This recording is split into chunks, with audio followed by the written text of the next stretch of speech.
Let's solve a problem that allows us to see how the tensile test can be applied to practical applications, right? So we have the following engineering stress strain data, and that was obtained for the 0.2% plain carbon steel, okay? Now, we are expected to do the following: to plot the engineering stress and strain curve. So I want you to envision as these has to be separated, right? So these two columns on the right, this is continuation, right? It should be at the bottom, okay? Because this is your stress, strain, and the stress goes from 0 to 51, right? So it goes through these numbers and then all the way up to there, right? So right away, this is the problem that you will encounter in your homework, and this problem should be solved in Excel. I will, for the most part, show you the solution for this problem, but I will leave out just a few pieces that you will have to figure out on your own. Okay, so if you ought to plot it, that should look something like this, right? So please make sure that for experimental data, you reserve these bullet points, right? So I'm talking about these guys right here. And then for, you can add a smooth curve, but typically we reserve the bullet points for the experimentally derived data, and whatever you connect with, this is in a sense, it's a regression, right? Okay, so consider one. Part A is done. Part B, estimate the yield strength of the metal. Okay, so this is something that you will have to accomplish using Excel. I will show you the concept that should be applied, right? So right away, I know that for the yield point, right, to find out the yield point, I can only derive it from using the 0.2% offset construction line, okay? So what it means is that if I am to look at this graph right here, I can clearly see that this is my linear region, okay? So now what I am expected to do is that I need to plot an identical line that is going to be offset by 0.002, right? So I will just show you the concept, but in reality, that point, I'm going to enlarge, kind of like zoom in and to show you what it looks like. But if you guys take this and if you find the equation and it's going to give you, let's say, sigma is equal to E strain, right? So once you find this, for you to plot the parallel line, to plot this, right? To plot something like this, what you need to do is that you need to take this equation that you can easily find from the regression, and keep in mind the regression should be applied just to the linear portion, and then you do plus, and then you need to add the 0.2%, right? 0.2%, right? Now, using this equation, you can easily derive these numbers, right? Because epsilon is something that you just take, it's a range from 0 to point, I don't know, maybe like 0.05 or something like this, right? This is kind of like for you to determine. And then this value, this is the slope that you derive from before. It's going to be identical, right? That you will get from the linear regression. And then this sigma is, once you plug in the numbers, you'll be able to find it. Now, once you construct that line, the intersection is going to give you the yield point, right? This is how you properly do it, right? And make sure that this point right here is actually 0.002, okay? And again, I had to enhance. The lines would be a lot closer to each other. Of course, I am trying to visualize what needs to be done, right? And hopefully you do have enough of skills in Excel to accomplish that, okay? So now with your permission, I will erase it. Moving on to the next question.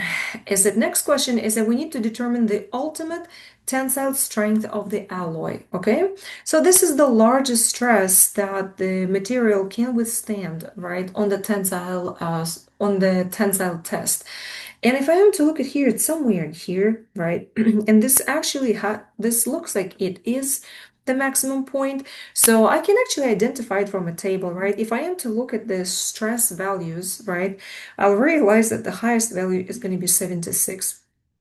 So I can right away produce an answer. It's going to be 76 KSI, right? Now, I also need to determine the percent elongation at fracture. Okay, well, it's going to be right here, okay? And I need to find out this value. That's the percent elongation at fracture. And luckily, uh, you can even see what the strain is, and it does even define it for you when the fracture occurs, right? It's going to be 0.19, 0.19. Now, estimate the modulus of resilience. And if hopefully you do remember what it is, but this is the area under the linear curve, right?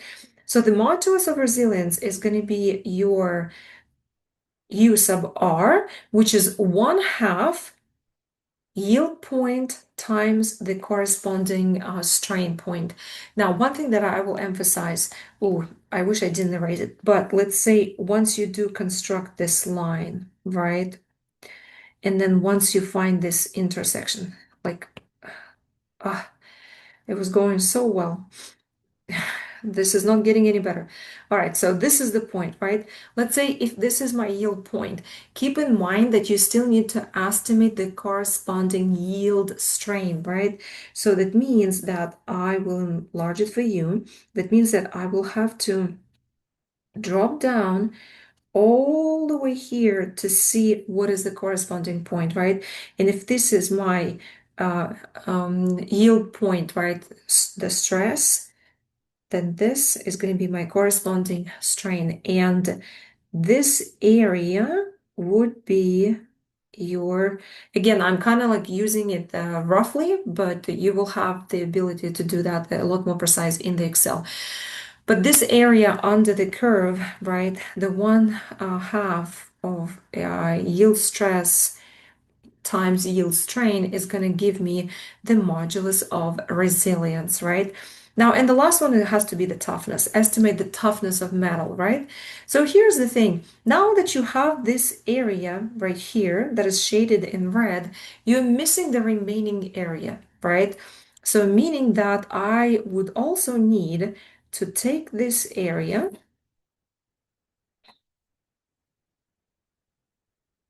and I need to estimate this area, right? Because the sum of both red and blue would give you the toughness, right? Keep in mind that you need the entire area. Now, the hint, hopefully people will not be counting squares. I've seen it before. This is not the way to proceed. I will give you a hint. To estimate the toughness of metal when you do have the data like this, you can either use available software to you if you are familiar with anything that can help you, or in excuse me, or in Excel, you can easily use the trapezoid rule. It is relatively simple. You can, if you're not familiar with this, just watch a YouTube video and it will show you how to set up the trapezoid rule. It is relatively simple to include. It's just one of the hints, right? How there are many ways to do that, but it's just one of the ways to estimate the remaining of the area. But keep in mind is that the toughness includes the entire area. And since yours have this area under the linear region, right, under the elastic region, you just need to add the rest, which can be easily calculated by the trapezoid rule. But hopefully now you know how once the data is produced, right, and I'm referring to these data points, this is basically the concept how you would work with the data points, right, that are derived experimentally. Okay, now let's look at a few more questions. You're looking at the stress strain diagram for various materials, right? And question is, let me enlarge it so you would be able to see the titles for those, the labels for the materials. Which material has the highest modulus of elasticity? At this point, as per usual, pause the video. Think a little bit, right? Maybe you need to go back to the slides to actually remember what the highest, the modulus of elasticity is, right? But I will give you the answer right away. The modulus of elasticity, if you remember, this is the slope in the linear region, right? And then the higher the slope, right, the larger the slope, the higher the modulus of elasticity. And so that means that this material right here, right? This material right here would have the highest modulus of elasticity. Again, if you answered something else and not this, please go back to the slide where the modulus of elasticity was introduced and explained. Let's look at one more question. And specifically, we're going to answer this question. Identify the material with the largest ductility. Okay, the largest ductility. Well, that basically the material, again, try to attempt the problem on your own and come up with your answer before I announce the answer, okay? Ductility is basically the largest ductility would have the material that elongated the furthest before it fractured, right? And we see that there is a little bit of a competition between this material here and material here, right? But it looks like structural steel, and specifically this guy, I'm not going to circle it, so there's going to be no confusion. I'm going to write down the answer on the next slide. But it looks like the mild steel barely won, right? And then the anneal, the alloy sheet is going to be the second with respect to the largest ductility, right? So the answer is going to be mild steel. Okay.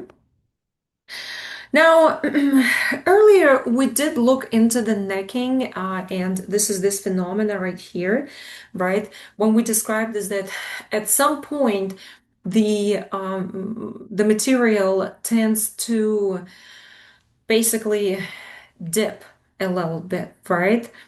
But then it doesn't make sense because you know that the force keeps going up and up, right? But the reason we see the dip is because the cross-sectional area actually changes, right? Because the cross-sectional area gets smaller and smaller, but in reality, whenever we do these measurements, we keep it the same, right? Whatever it was the original number, but it's not. And that is the difference between the true stress strain and the engineering stress strain, right?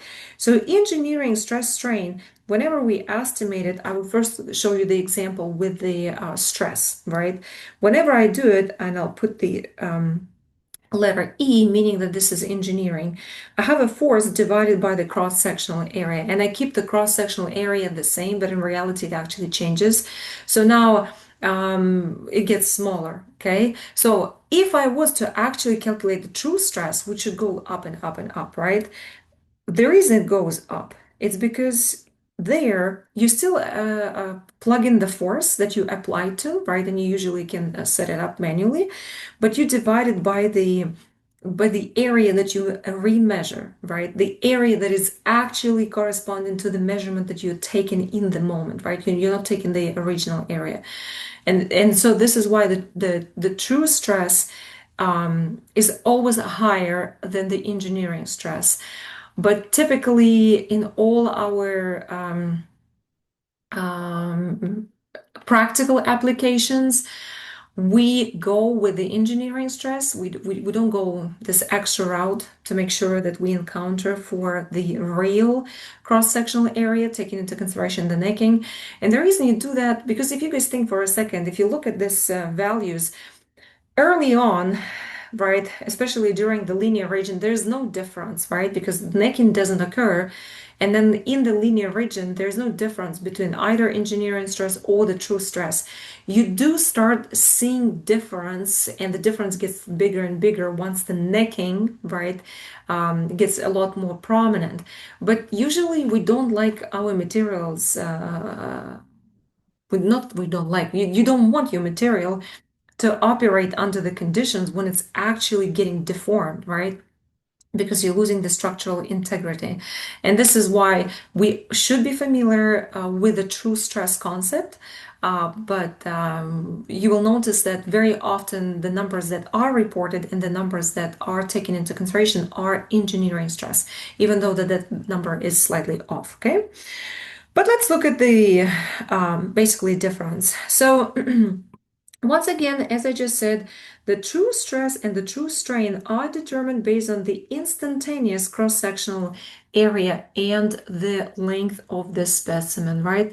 So we are taking into consideration the changes that do happen with the material. Now, the true stress, as I showed it before, is that the only difference here is that you divide the force by the instantaneous area. That is the area that corresponds to the force that is being applied, right, in the moment. Whereas for engineering stress, we take the A naught, the original, right? Now, the true strain, we are taking the basically we're taking the integral and we're looking at the change in length, right? And this is why you don't do the dl over L anymore, right? Instead, you do dl because you're looking at the instantaneous change in length over L, right? So you basically, perhaps the best way to show it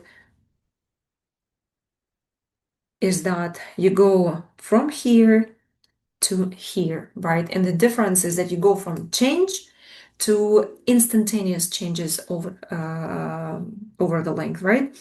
Now that will give you the natural logarithm, right? Instead of dl over L, and you can actually jump to the areas. Um, I do not like leaving just throwing math. I like when students understand how did they go from the length to the areas, and you will also notice that the areas are now flipped, right? So we started with the natural log of instantaneous length to the L sub naught, the original length, right? How did I go to the areas? Well, something to keep in mind is that the volume doesn't change, right? And my volume is the same as the area times the cross-sectional area times the length. So from here, I can see that my length is the same as volume divided by the area. So if I am to plug in those numbers, right, you guys will notice that what I'll have in here is for instantaneous length, I will have volume divided by AI times volume divided by A naught, right? And keep in mind is that the cross-sectional area does change, right? But the volume remains the same, right? We're not losing the material, right? It's not like flaking off or something, right? The volume remains the same. The material gets thinner, the material has a reduced cross-sectional area, but the volume always remains the same. And using that, I'm going to get rid of this, and this is how I go to the natural log of A sub naught to over AI, and this is why the numbers flip. So hopefully now this makes sense, but this is something that we would actually apply it in a few problems. Now, something to keep in mind is that true stress is always greater than the engineering stress. Why? Well, because it considers the instantaneous area, right? And because we've seen the necking that happens as we apply the tensile during the tensile test, the area gets smaller and smaller, and this is why the stress, the true stress, is larger than the engineering stress. Now, but be aware that the difference is not significant in the elastic range, and this is why often we are satisfied with estimating just the engineering stress, right? Let's solve an example problem.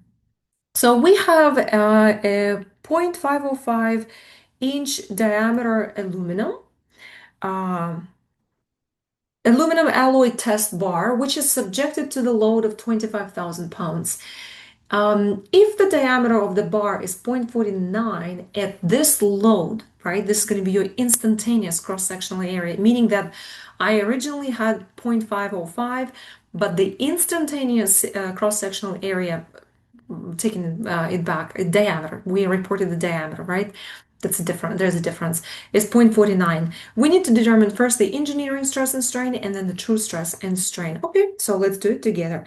I'm going to start with perhaps the way I would do it is at first I'm going to find the engineering and then I will do the true for both, right? So if this is where I'm going to be looking for the engineering, here where I will be looking for the true.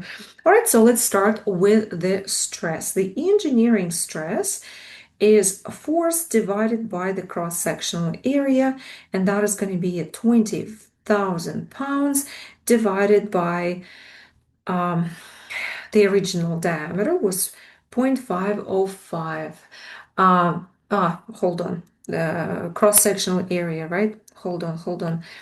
It's going to be pi times diameter squared divided by 4, right? Do you guys agree?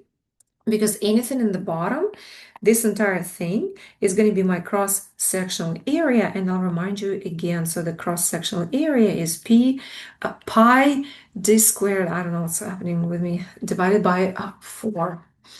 All right, so if I am to plug in the numbers, I will end up with 125,000 PSI. Okay, so what would be the true value? I know that the true value should be larger, right? At least this is at least one of the ways that I can check whether I'm getting whether I'm moving in the right direction or not, right? So the true stress is going to be F divided by AI, meaning that the force is going to be the same, the 25,000. And then in the denominator, I will have the instantaneous area. That means I will still have pi times 0.49 squared divided by 4. So this would give me 132,000 132,978 psi. And you can see the difference. Indeed, we end up with a true stress that is larger than the engineering stress.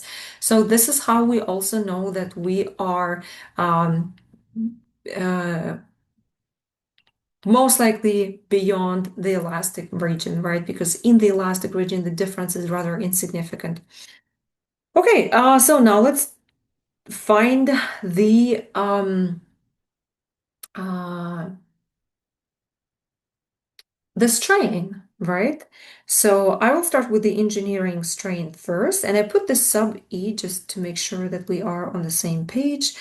And if you remember that the equation is L minus L naught divided by L naught, right? Now, at this point, I do want you to take a moment and to decide, okay, but I'm given diameters. So strain uses length, but I'm given diameters. How will I make the jump, right? And if I am to make the jump, where would I make this jump, right? How would I go from the length to the diameters? Before I show you the answer, pause the video and have a brainstorming session, attempt it on your own, right? The easiest way to do here is to go by this ratio. L minus L naught divided by the L naught can be rewritten as L divided by L naught minus L naught divided by the L sub naught, right? Which is 1.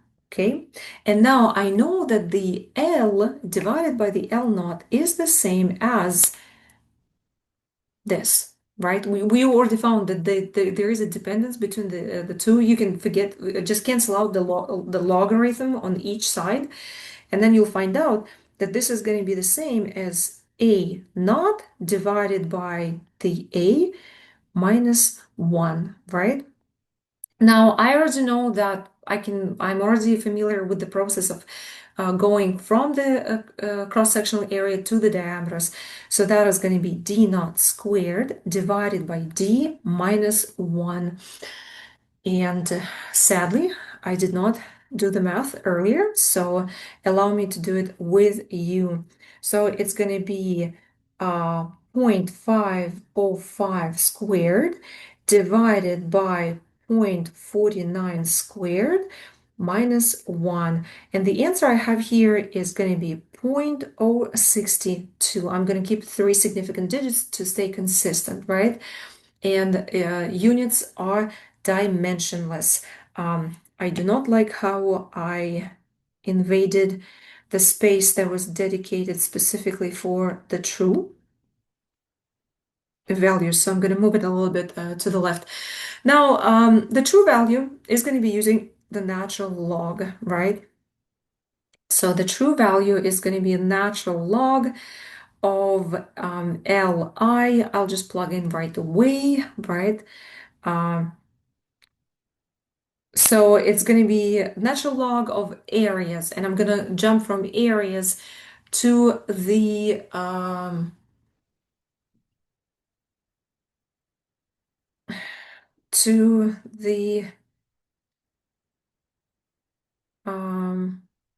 diameters, right?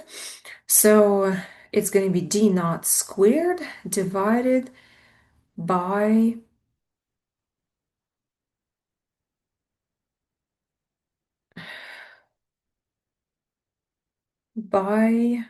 d.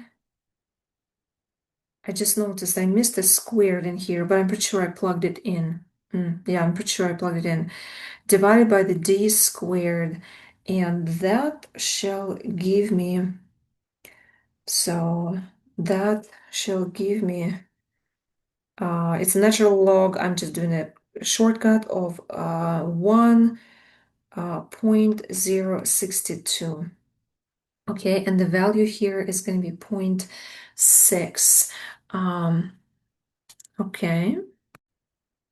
And the units are dimensionless again, right? Okay. Let's solve one more problem. This problem is a bit different from everything we've done so far because so far we've been stretching everything, and this problem is where we have a metal specimen that is compressed, okay? So we have a 2-inch rod of a metal specimen that is compressed to half its length. Determine both the engineering and the true strain at this point, compare the values and draw a conclusion. All right, so we have a 2-inch and then we compress it to half its length. So that means is that L sub naught is going to be 2 inches and L is going to be 1 inches, right? Now, if I am to go with the engineering, I'm going to use the sub E. Okay, so I'm going by the definition, and that is going to be L minus L naught. L sub naught divided by the L sub naught, and this will give me minus 1/2, right? Minus 0.5. This minus, it basically kind of like let us know, let's say if we didn't know the problem and we saw the negative answer, this implies that compression happens, right? This is why it's negative, because your final length is actually smaller than the original wavelength, right?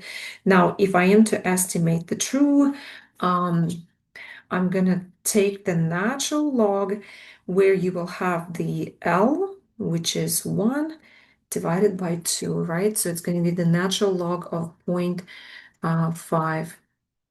This will give us the answer of negative 0.69, right? And again, units implies compression. Again, this negative sign, the units are unitless. Just examples of problems where you should be familiar with the difference between the true stress strain and the engineering stress strain. And as I said, there's literally very small difference in the linear region, and this is why we are often satisfied with actually the engineering normal stress strain diagram. Okay, one thing that is different from everything we've done so far, up till now, we looked at the normal stress and strain, right? So what it means is that when the force is perpendicular to the subject, right? We were expanding it, right? Well, this thing is not stretchable. I wish I had something that was stretchable, right? So right away we could explain what the normal stress is. So, but anyway, the force was directed perpendicular to our object. Okay, so Now we are looking at the shear stress and strain, and the difference is just in the direction of the force. So shear stress is where the direction is going to be, if this is my object, then this is normal force, this is shear force, right? So if picture A, you're looking here at the unstressed body, if I am to apply the shear stress, it's going to be in this direction, right? This is going to be the shear. So what's going to happen is that you're going to tilt the cube a little bit, right? And then so the shear stress is going to be the letter tau, and that is the shear force, right? And keep in mind, it's just the different, the direction of the application of the force, just divided by the area of application, which is, again, it's the surface area. And for the cube, it's going to be um, side A times side B, right? It just depends on where we're, I guess it depends on the geometry of the object where we apply it. If it was a wire, then the area of application would be, let's say, a cross-sectional area. Once again, it depends on the application, and you have to go case by case, right? Now, the engineering strain, which is your gamma, is going to be the amount of displacement A. Now, I regret using the letter A in the side because it's a bit different, right? The displacement is going to be this distance right here, okay? So it's the displacement of the original shape. So, from the original shape, divided by the distance over which uh, the shear acts, right? This is going to be your H, okay? And so, meaning by definition, this is going to be also the tangent of the angle theta. And the angle theta, I will highlight it right here. Perhaps why don't I just, if this is my A, this is my H, and this angle right here is my angle theta, right? So hopefully that makes sense. Within this course, we won't be solving problems with the shear stress and the strain. Why? Because well, there's just not enough time for us to go in details with all of these problems, right? So this is something that uh, we have to compromise.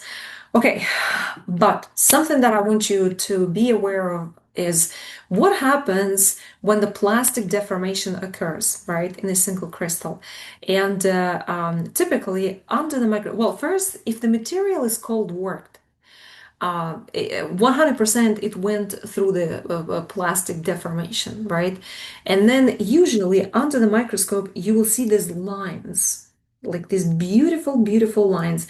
This is actually the evidence of plastic deformation, okay? And we call these sleep bands, oops, and we call these sleep bands. Now, uh, what actually happens is that the atoms on specific crystallographic planes and in specific directions, this is me referring you to the previous learning module 3. If you recall, there at some point we found out how we can actually define the directions, how we can define the planes, and I'm talking exactly about those. So the atoms can slip with on top of each other, right? And then they only do that in specific planes and in specific directions. And depending whether you have a BCC or FCC or HCP, there's a known set of planes and directions, but you're familiar with this. But when that happens, you will see this sleep bands, right? And typically, sleep bands in ductile metals are very, very uniform.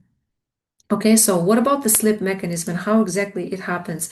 And I think within this, up till now, I kept using this motion, right? Well, the reason I did it is because it's simplicity. I want you to understand that this is plastic deformation, shear stress, and things like that, right? But the slip doesn't happen like this. I don't want you to think that a large group of atoms slides on top of each other. They actually do not. Um, why? Well, because that would require a lot of energy. What actually happens is that a lower energy process involves a slippage of a small group of atoms instead of a large. So in a sense, I'll just jump right away and show you how it actually happens. The process is also assisted by the presence of dislocations, and I will kind of like remind you what the dislocations are. When we were looking at the defects, we did come across a dislocation, right? And if you guys remember, this is when you have this half atomic plane that is inserted, right? And this is how you have compression on top and then stretching at the bottom, right? And so the movement that I described, the slip itself, is actually assisted by the movement of these dislocations. And I want you to think about it. Now it moved here, and eventually it's going to go all the way to the end, right? And it kind of like um, the best way to describe the movement of a dislocation is to give you I want you to think of the movement of a ripple in a rug, right? Because the way, right, if I do have a ripple and if I am to push it, you will notice that it kind of like moves like a wave, right? One step at a time. The dislocation moves exact same way in a metal crystal, just like a ripple in a rug, okay? And we can even think of the ripple as the edge dislocation, okay? And then, of course, once the dislocation reaches the end, it will produce this unit step, right? And that's going to be a slip. Okay. Now, the slip doesn't occur in any directions, right? That's not how it works. Um, Typically, it happens in closed packed planes and close packed directions. And that is the key word here, the close packed exactly. And the reason the slip occurs preferentially in densely packed materials is because it requires a smaller shear stress for the slip to occur. Okay. If we ought to compare, let's say, a close packed plane, right, picture A, versus a less densely packed plane, picture B, meaning that less energy is required to move atoms along denser planes. And this goes back to our crystal structure. If you guys remember, we could have HCP, we could have BCC, FCC, and at some point we even looked at the atomic packing factor. I hope that you guys remember that's the space that is actually packed with atoms, and the remaining space is empty, right? Well, the slip preferentially occurs in densely packed directions. Now, if the slip is restricted, right, in certain plane, then the less dense plane can become operative. But typically, every crystal structure, let's say either FCC or BCC, those two are actually very, very similar. But if you have the more, oh, I actually have a slide in here, right? So every crystal structure has a preferred slip system, which is a combination of densely packed planes and densely packed directions. And for example, and there is a characteristic, so each crystal has a number of characteristic slip planes. And just as an example, it's kind of hard to see here, but I will show you. For example, guys, for a BCC, there are 12 slip systems that are available, and there's actually the same number for the FCC too. Okay, and there are only three, and I'm talking about right now about only close packed systems, and there are only three available in HCP. So what it tells us, right, the importance, right, what is the difference? Well, that means that if you ought to take a material from either FCC or BCC and compare it to HCP, materials that have the FCC crystal structure and BCC, they are a lot more ductile. They're a lot softer. Why? Because they have more slip systems for the slip to occur. And this is why the dislocations basically have a lot more paths to proceed within the metal. And HCP materials are going to be a bit like stiffer, just as an example. Okay. Now, we also would like to know about how different things such as grain boundaries, the size of grain itself, the cold work applied, how all of those affect the material's properties, right? This is going to be very important. And from now on, in a sense, every slide has to be memorized. And this is probably the knowledge that is not just relevant for this course. This is the knowledge that every engineer should know and carry on into their job, right? First, I would like, even though at some point I gave you little pieces of this information, right? Well, first, we would like to know how the grain boundaries affect the strength of the metal, right? So the key word here is that we're going to link the grain boundaries, and hopefully you guys remember the grain boundaries. These are the lines, okay? These are the lines. Not those parallel lines, right? Those parallel lines, it's the cold work material. That's the slip bands, right? I'm referring to these lines that separate the grains. This is what I'm looking for, right? These are the grain boundaries. And I would like to link it to the strength of the metal. Okay, so something that we need to understand. Grain boundaries, they stop dislocation movement and therefore they strengthen the metal. So once again, the higher the density of these grain boundaries in your material, the stronger your material is. So if I am to look at the material that has a lot of, that looks just like it's a single grain, right? Single crystal. And if I am to insert these multiple grain boundaries, the material that has a higher density of grain boundaries is going to be a lot stronger. Why? Because these grain boundaries, they impede dislocation movement, right? So think about the dislocation or a ripple in the rug moving across the crystal that doesn't have any boundaries. There are no obstacles, so it's just going to move through, and the material is very soft, very malleable, right? Now imagine if you stack a bunch of barriers in there, it's like a labyrinth. So that means that there is now an obstacle in the form of a grain boundary, and that means that the material resists the flow. Like you're trying to apply the plastic deformation, right? You're applying the stress, but what happens is the material is kind of like locked, right? And so this is why if we ought to look at the right in here, because you're looking at the tensile stress strain diagram, we're comparing same metal. I forgot what it is. It doesn't really matter. I forgot the nature of the metal. But you're looking at the polycrystal and a single crystal, right? And so what's going to happen is that if I am applying, you can clearly see that to elongate the material, let's say by 20%, right? This is actually the example where you can see that the strain is not in the dimensionless units, but rather percentage, right? But let's say for the single crystal, I would only need 10,000 KSI. No, I cannot be satisfied with this. Well, if I decided to choose this number, perhaps allow me to be a bit more precise, you would need roughly 8,000 PSI, right? But for a polycrystalline material that has a bunch of grain boundaries, right? So has has grain boundaries, right? And those grain boundaries, they will be restricting the flow.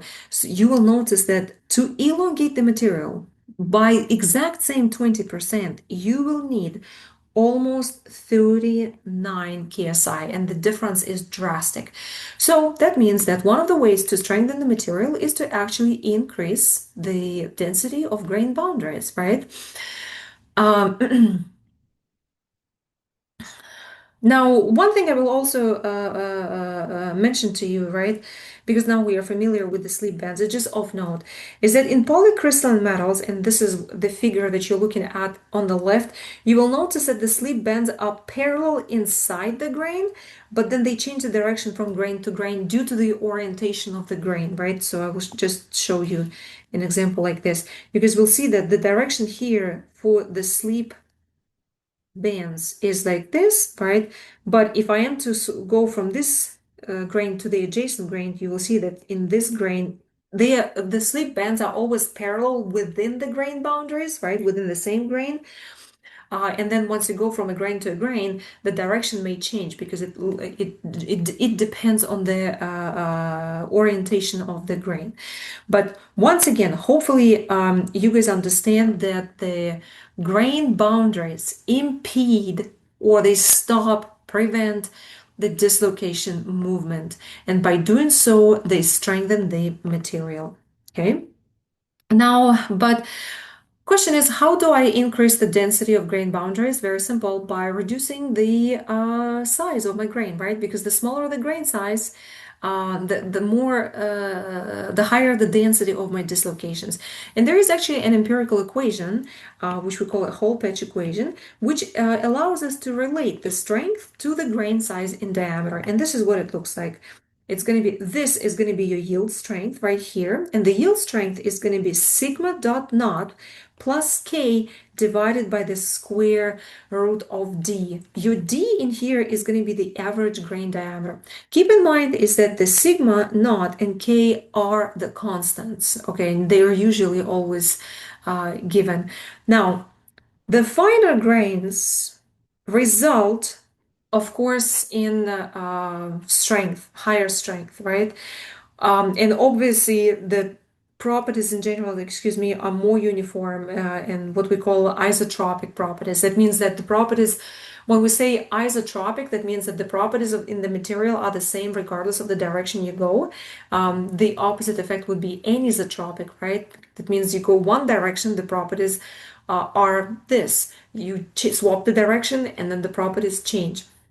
Now, when you have finer grains, you have uniform properties over the entire material, but there's always a price to pay, right? These materials with finer grains are less resistant to corrosion.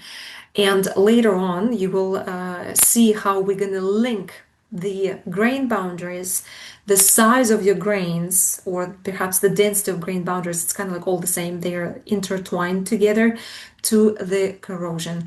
It's actually one of the type of the corrosion that you don't see right away. It takes time for the corrosion to happen at the at the atomic level, like a microscopic level, right?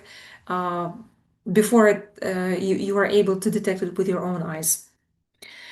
Okay, so let's look at the typical example problem. I'm not going to go over this problem because in detail, it's very straightforward. It's just a bit too easy, right? But basically, I have a specimen of commercially pure titanium that has a strength of 140 megapascal. So I have a strength of 140 megapascal, and I need to estimate its grain diameter. Well, I'm going to use a sigma naught plus K divided by the square root of the diameter, right? So this and this, sigma naught and K, are constants and they will always be provided. So from this equation, you can easily find the D, right? It's just plug in the numbers, make sure the units work out.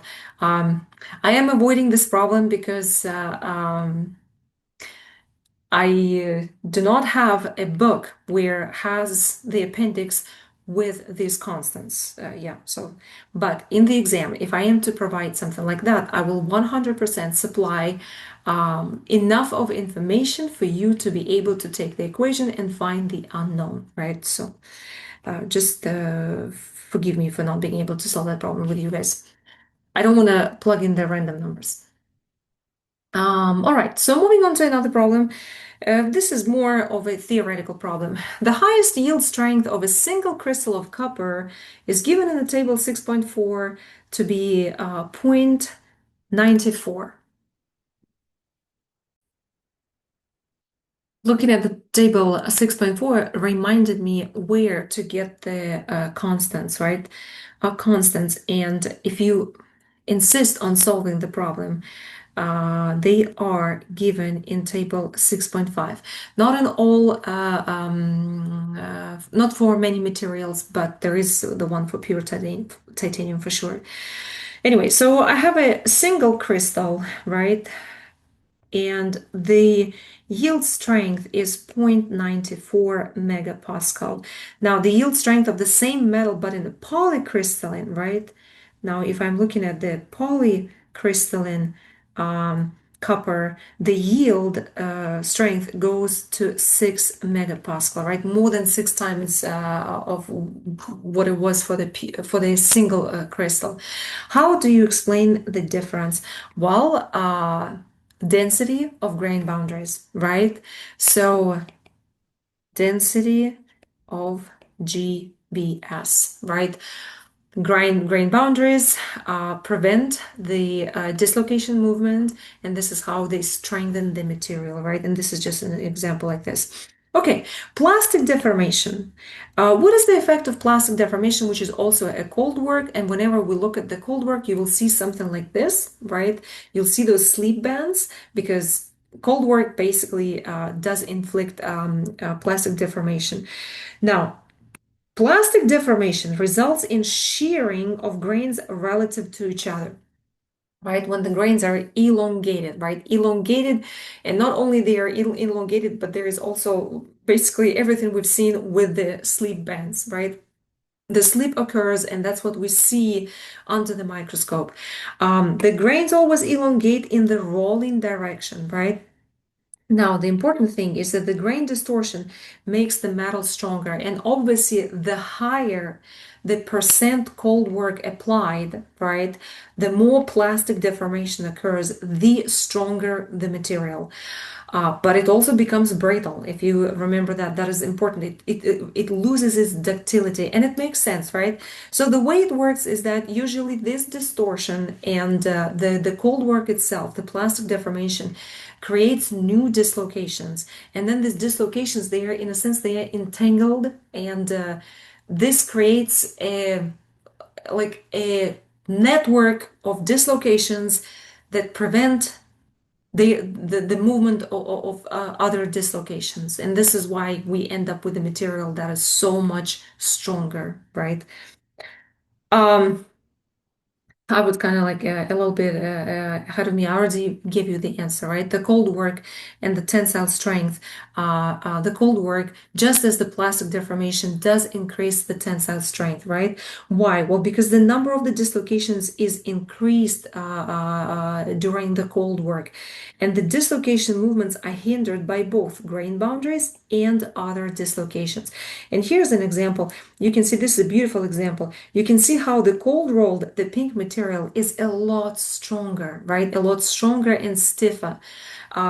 If we are compared to the annealed material, but you also see that the fracture point, right, happens a lot earlier than for the annealed material because cold work materials are strong and stiff, right? You do lose ductility. And whenever we talk about the cold work, you typically refer to it as strain hardening. And you guys can see that if I am to increase the percent cold work, I'm going here from about 0 to 60, right? You will see that the tensile strength increases, the yield strength increases, and then elongation actually decreases, right? And it makes sense. The material gets stronger, right? But it loses the ductility. It becomes brittle because the dislocations there impede the movement of other dislocations, right? Along with the grain boundaries. Let's look at some of the examples that you may be solving in this module. These are kind of like one of my favorites, and I like to include them in the exam. Once you understand the concept, it is relatively straightforward, okay? I'm looking at an oxygen-free copper rod, and it says that it must have a tensile strength of 50 psi and a final diameter of 0.25 inches. Okay, what amount of cold work must the rod undergo, and what must the initial diameter of the rod be? Okay, so I will be using to solve part of the problem. I will be using the diagram, and specifically to find out the amount of cold work that the rod must undergo, right? So the tensile strength requirement is 50. So I have to be here. Tensile strength is a light blue curve. It means that this is going to be the value here, and it looks that this corresponds to about 38% cold work. It is okay. The range between 37 to 39 would be applicable if you are to do it um,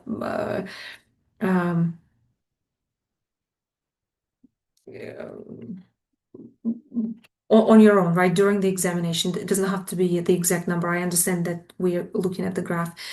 Now, so what amount of cold work must the rod undergo? The answer is 38%. What must the initial diameter of the rod be, right? This is actually an example of a wire drawing, right? So 0.38 is going to be d naught squared, right, that I don't know, minus the final diameter has to be 0.25. 0.25 squared and divided by the d naught squared. I will allow you to do the math on your own, but you will find out that the d naught is going to be 0.318 inches. And again, before proceeding to the next problem, you want to take a step back and ask yourself, okay, does it make sense? Because my diameter, the initial diameter, has to be larger than my final diameter because this is a wire drawing process, right? Where the cross-sectional area is reduced, meaning that the initial diameter has to be larger than the final one, okay? Let's look at, I was about to say, let's look at one more problem, but perhaps I actually don't have another problem for you, right? Before I move on, I will say, please do recognize that the diameter has to be squared because we're talking about the reduction in the cross-sectional area, right? Again, I'll repeat it again and again. Most common mistake that I observe year after year is that squares are gone and people use diameters as thickness, right? Which is going to be wrong. Now, you can also strengthen the material by making a solid solution. And we call it a solid solution strengthening, or in other words, alloy, right? When you create an alloy, you actually strengthen the material. And in other words, an addition of one or more impurity or the solute to the host metal increases the strength of metal. And the question is why? Very simple. What happens is that hopefully you remember in module number 3 when we were looking at the uh, alloys and defects, and when you were looking at the interstitial alloy and substitutional alloy, you've noticed that the introduction of a impurity, right, does create a certain stress in the lattice, right, due to the size differences and things like that. And that's the key here, is because the solute atoms, they create stress fields around themselves, and these distortions in the lattice, they hinder the dislocation movement. And this is how the material, the host material itself, becomes stronger, right? So in other words, the distortion of lattice, right, and also the clustering of like atoms impede dislocation movement, right? In short, the impurity prevent propagation of slip, right? And just to give you an example, if you ought to compare the pure copper, the strength of pure copper is 330 megapascal. But if I am to make a brass, right, meaning where the 30% of copper is replaced with zinc, then the strength goes all the way up to 500 megapascal. Okay. Um,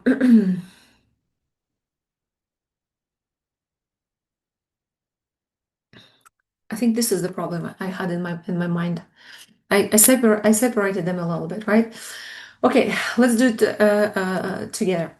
We're looking at the brass, and it is to be cold rolled from zero point zero 0.07 to zero point zero 0.04 inches, right? So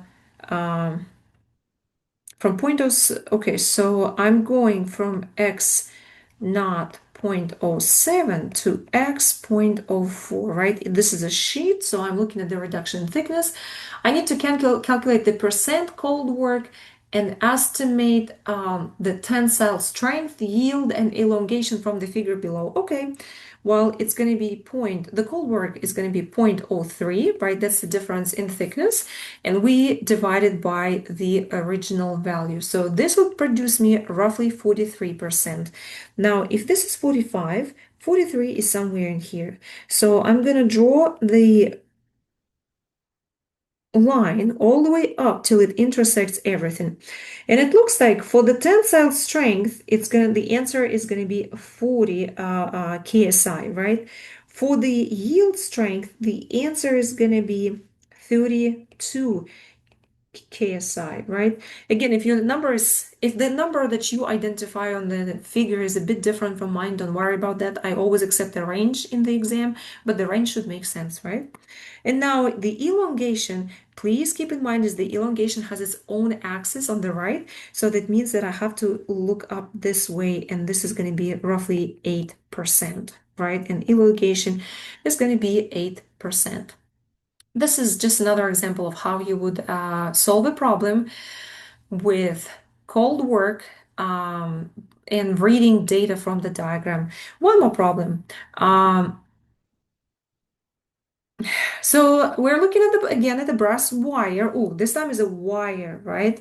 So we will be using diameters squared, right, for the cross-sectional areas. And it's cold drawn 20% to a diameter of 2.8 millimeters. The wire is then further cold drawn to a diameter of 2.45 millimeters.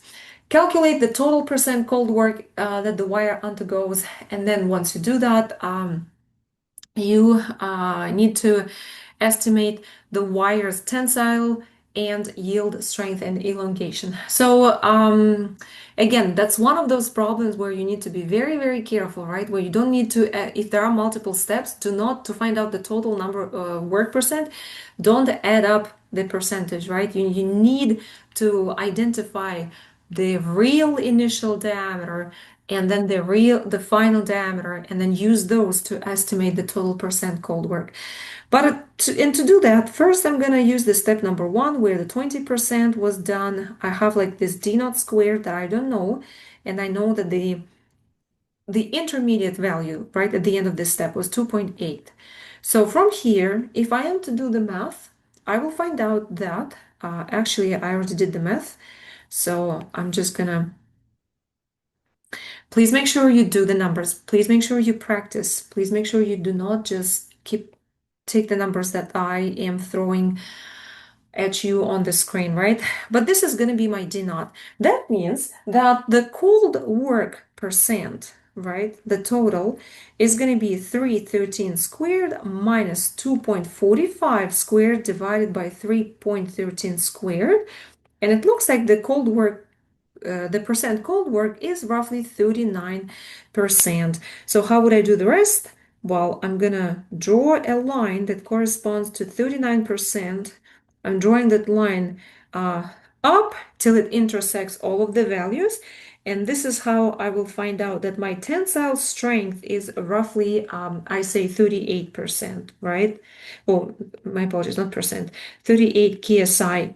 Now the yield strength is going to be, I'm trying to do my best here. I don't think my lines are parallel.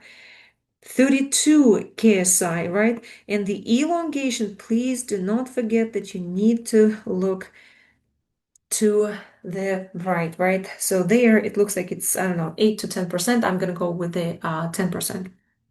Okay, should be pretty straightforward. Now, as we've already seen before, is that sometimes you apply the cold work and you make the material very, very strong, but then the ductility goes really, really down. So is there a way to actually recover some of the ductility? Yes.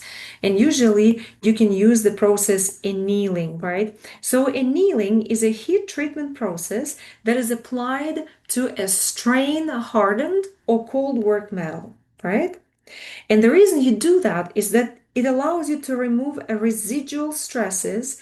It also allows you to grow new aqueous grains, and it allows you to soften the metal to give it back a little bit of a ductility. And typically, there are three stages of the annealing that include recovery, and that is the removal of the residual stress, recrystallization, meaning that the grains, once they are relaxed, they start recrystallizing, and then there is a grain growth. That means that new grains grow, and basically the entire material changes, right? Let's look at these examples right here. This is what it actually looks under the microscope, right? Whenever you look at cold work and look at this material, this is an aluminum alloy where 85% of cold work has been applied. And this is why you see this beautiful sleep bands, right? Now we see the elongated grains and we see that the material is strain hardened, right? The cold work is applied.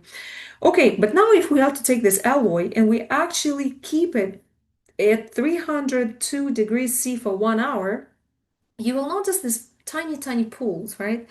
This guy is right here. Okay, so what happens is that this is actually some recrystallization happening, and then there is the residual stress is reduced because what happens is that the grains they relax a little bit, right? Now, if you ought to take the above alloy and anneal it at 316 degrees C for 1 hour, so now we're bumping up the temperature, you can clearly see that these are major recrystallization, right? We see major grain growth. We don't see anything that we've seen before in terms of the sleep bands. We don't see that the material is strain hardened, right? We're clearly looking at the recrystallization and the growth.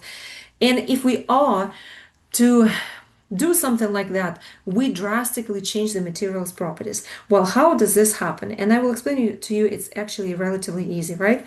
So you know that there are, as you increase the temperature, right? As you increase the temperature, there are three steps, and that is recovery, recrystallization, and then there is the uh,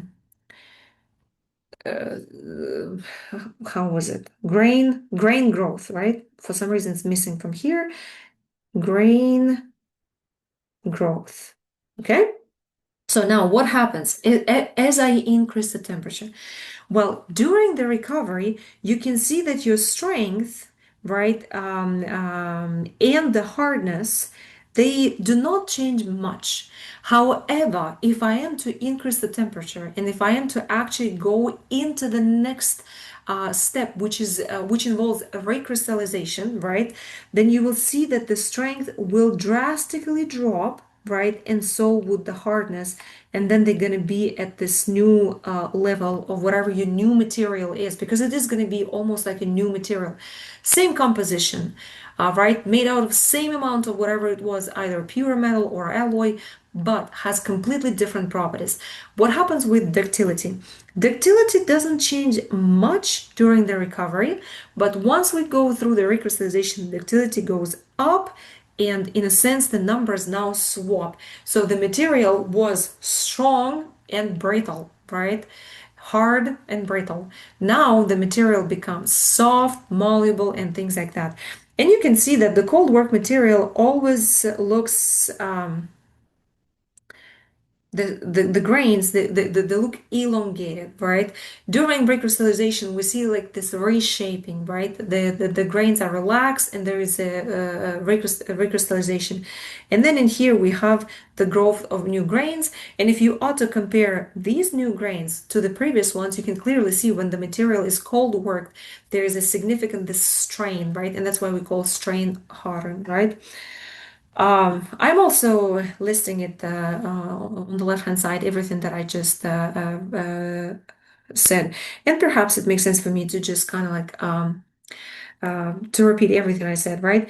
During the recovery stage, the dislocations rearrange themselves to form lower energy configurations. And what it means is that the residual stresses decrease significantly, and strength and ductility change very little, right? They do change, but very, very little.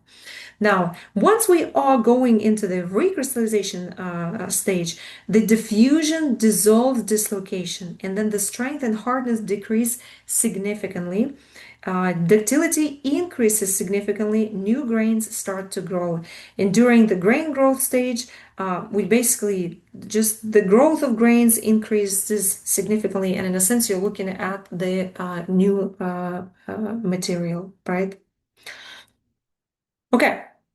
Now, just to summarize everything and to just give you an example, is that if we are to look at this alloy, which is 85% copper, 15% zinc, right? If I'm looking at the 50% cold rolled material, right, the tensile strength is 75% and ductility is very, very minimum, it's 3%. However, if I am to take this material and anneal it at 400 degrees C for 1 hour, the tensile strength drops to 45 ksi, whereas the ductility goes up to 38%, right? Now, there are certain factors that affect recrystallization, right? The process of recrystallization, and that is the amount of prior deformation, temperature, time, which it means the duration, right? The initial grain size and the composition of metal. And I'll show you some of these connections and how things are actually linked with respect to each other. So just first to summarize and then show you how they are related. These important factors, once again, the extent of deformation of the material prior to recrystallization, meaning of how much cold work or how much of plastic deformation has been applied to the material, right? Now the temperature, the duration of the recrystallization process itself, right? Once you heat it up at a certain temperature, how long you keep it there. Now also the initial grain size of the metal and the composition in terms of purity. Now let's link just certain facts about this recrystallization. To begin with, to even observe recrystallization, you need a certain minimum amount of deformation to start this recrystallization process. You cannot just take any material that didn't have any deformation, that wasn't strain hardened, that wasn't cold worked, and heat it up and expect that there's going to be a recrystallization. No, it doesn't work like that. You actually need a certain, at least minimum amount of deformation. Now, the smaller the degree of deformation, the higher the recrystallization temperature required. So meaning that the reverse would kind of be a little bit easier to understand. The higher the degree of the deformation, prior deformation, the lower the recrystallization temperature required. Now, the higher the temperature, the lower the duration of recrystallization required. The greater the degree, the smaller the recrystallized grains. This is a little bit new, just another point, right? So the higher the percent of cold work applied to the material, the smaller the recrystallized the new grains will be in the new material, okay? Now, the larger the original grain size, the greater the amount of deformation required to produce equivalent temperature. We are referring here to recrystallization temperature. And the final one is that a recrystallization temperature increases with purity of metals. And if you're thinking why, very simple. Pure metals, it comes down to this additional residual stresses and the lattice deformation that you have with alloys. And in a sense, it adds to the degree of deformation. And the higher the degree of deformation, the lower the temperature. And this is why with pure metals, the recrystallization temperature is usually higher, right? One more thing that I would like to mention today is superplasticity in metals. This is, in a sense, you'd be surprised that this is actually possible. But if you are to have a material where you apply the stress under very, very specific controlled environment, and specifically, you would need elevated temperature, and very slow loading. You can actually deform the material 2,000 times. It's just as an example. And you can see the example right here. You're looking at the alloy of zinc aluminum alloy, 22% aluminum, and then the untested. This is your untested specimen, and you can see that under certain specific, under elevated temperatures and very slow rate, you can actually increase it to 1800, right? Um, the conditions that are favorable, we call it superplasticity, right? It makes sense because so far you guys saw that the fracture happens at like 19%, right? The material, you do have to have very specific defined parameters that allow you to achieve the superplasticity. And usually this includes small grain size, 5 to 10 microns. The material has to be strain sensitive. The temperature is above zero point 0.5 melting temperature and slow strain rate. For examination purposes, I want you to remember two things that are very, very important is that you can achieve superplasticity if you have elevated temperatures and if you have very, very slow strain rate, right? And you may be thinking, well, why is this an important behavior, right? Well, the reason it is an important behavior is because we can take advantage of it to produce complex shape that require very heavy deformation out of your metal, right? Um, you can also produce heavy plastic deformation without fracture of metal. You can produce complex shape with small number of operations and more economically, right? And maybe within this course, you'll start paying attention more to metals surrounding you. You will certainly see corrosion everywhere by the end of this course. But if you start looking at the shapes, right, these intricate shapes that engineers are able to achieve without actually taking a bunch of pieces and welding them together. Welding, we'll talk about welding too. If not done properly, it can be very dangerous. Specifically, it can be very susceptible to corrosion. But superplasticity is something that you can take advantage of, and you can create very unique shapes within a single operation, right? Um, Now, since we talked about the size, and now that you know, okay, so that the smaller the size of the grains, the stronger the material. And the whole patch equation is an empirical equation that allows you to link the size of the grain, right, with the yield strength, right? And since earlier I did introduce the nano materials to you, you're probably now thinking, okay, so, well, if people are able of producing nanomaterials, will going down to nano range allow me to actually make super strong materials? Well, yes and no. There's a certain cutoff, okay? So if we're looking at the materials whose size, whose average grain size is less than 100 nanometers, but above 5 nanometers, okay? You achieve very high strength and hardness and superplasticity. It allows you to achieve all those three, right? And it makes sense. There's a very high density of grain boundaries, and this is why the material is strong and very hard. Now, for example, if you take a material and if you reduce the grain diameter, specifically copper, if you reduce it from 10 microns to 10 nanometers, the yield strength increases 31 times, right? So meaning that copper, the bulk material that has not the nanocrystalline grains, but rather microcrystalline grains, right? On the order of microns, has a certain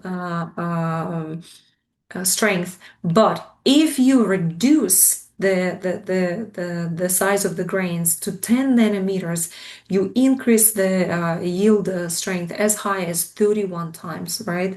However, of course, there's a caveat. The caveat is it's very difficult to produce nanocrystalline metals, okay? That is basically the caveat. This is why often, if you can go with another material that has a better genetics, I'm talking about the DNA that is given based on the just the element itself. You usually just choose the material that has a, as I said, better genetics, right?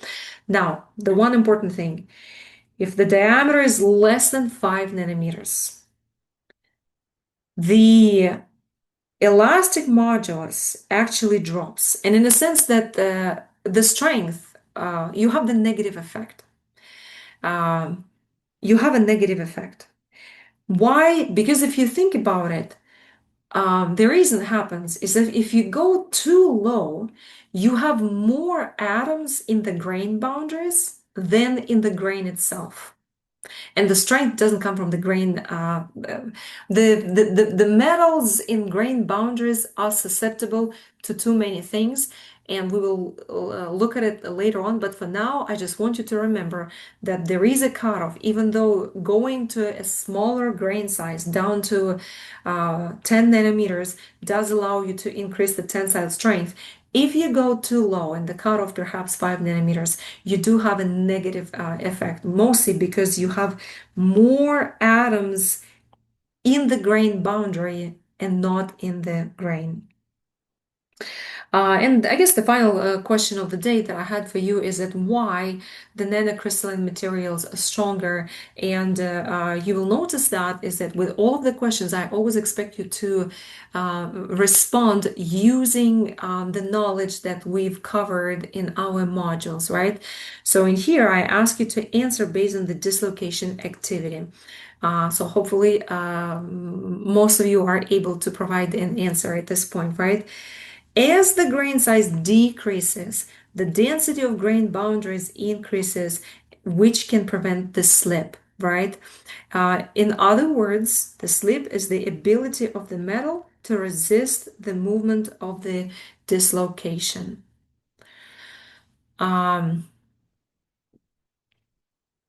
Any produced dislocation will quickly pile up at the boundaries and create dislocation entanglement, resulting in the increased strength of the metal. With this, we conclude our learning module number 4.